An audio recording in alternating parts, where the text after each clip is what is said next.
साथियों नमस्कार। इस चैप्टर में हम पढ़ेंगे कार्य, ऊर्जा एवं शक्ति के वो सभी महत्वपूर्ण तथ्य जो बुक से अन्य हैं। तो शुरू करते हैं कार्य, ऊर्जा एवं शक्ति के इंपॉर्टेंट फैक्ट के साथ में। तो कार्य की परिभाषा क्या है? कार्य की परिभाषा है कि जब किसी वस्तु पर लगाया गया बल उस वस्तु को लगाया गया बल उस वस्तु में बल की दिशा में विस्थापन उत्पन्न करता है तो यही कार्य कहलाता है। कार्य का सूत्र होगा साथियों बल तथा बल की दिशा में विस्थापन। इसका सूत्र होगा मैथमेटिकली एफ एस, और अगर थीटा दिया जाता है तो हम कॉस थीटा लगा देते हैं। अगर थीटा नहीं दिया जाएगा तो केवल हम एफ और एस के गुणनफल को ही कार्य कह देते हैं। यहां थीटा क्या है? तो साथियों थीटा यहां पर बल और विस्थापन के बीच का कोण कहलाता है। तो ये हो गई कार्य की परिभाषा और कार्य का सूत्र। दोस्तों कार्य के मात्रक बड़े ही महत्वपूर्ण हैं।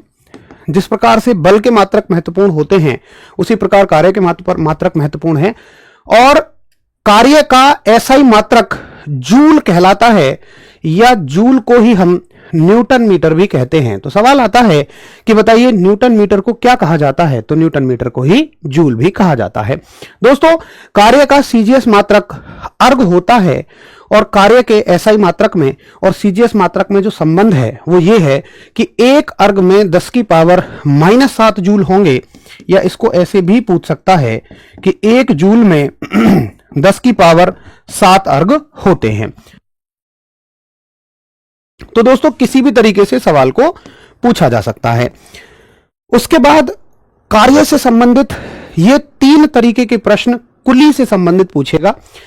देखिए यदि कुली सिर पर बोझ रखकर समतल सड़क पर चलता है तब बोझ के द्वारा किया गया कार्य कैसा होता है? शून्य होता है। यानी कि अगर कुली समतल सड़क पर चल रहा है तो बोझ पर किया गया कार्य क्या होगा?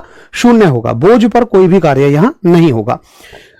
लेकिन यदि कुली बोझ को ऊपर उठाता है तो बोझ पर किया गया कार्य धनात्मक होता है। देखिए हम लोग गलती करते हैं कि जहां भी कुली शब्द आया वहीं हम कार्य को शून्य मानते हैं, जबकि ऐसा नहीं है। अगर कुली चल रहा है तो कुली के द्वारा बोझ पर 0 कार्य होगा, लेकिन यदि कुली बोझ को अभी बस उठा रहा है तो कार्य दोस्तों धनात्मक होगा। जब कुली बोझ को नीचे रखता है तो बोझ पर किया गया कार्य कैसा होगा? ऋणात्मक होगा। तो कार्य 3 प्रकार का होगा, धनात्मक, ऋणात्मक और शून्य कार्य, और तीनों ही प्रकार मैंने आपको अच्छे से समझा दिए हैं। यही आपके एग्जाम में पूछे जाते हैं। तो दोस्तों कार्य, ऊर्जा एवं शक्ति के बाकी अन्य तथ्य बुक में बड़े अच्छे से दिए गए हैं जो महत्वपूर्ण हैं। बुक से बचे हुए सभी तथ्यों को मैंने यहां पर एक्सप्लेन कर दिया है। नमस्कार, धन्यवाद, जय हिंद दोस्तों।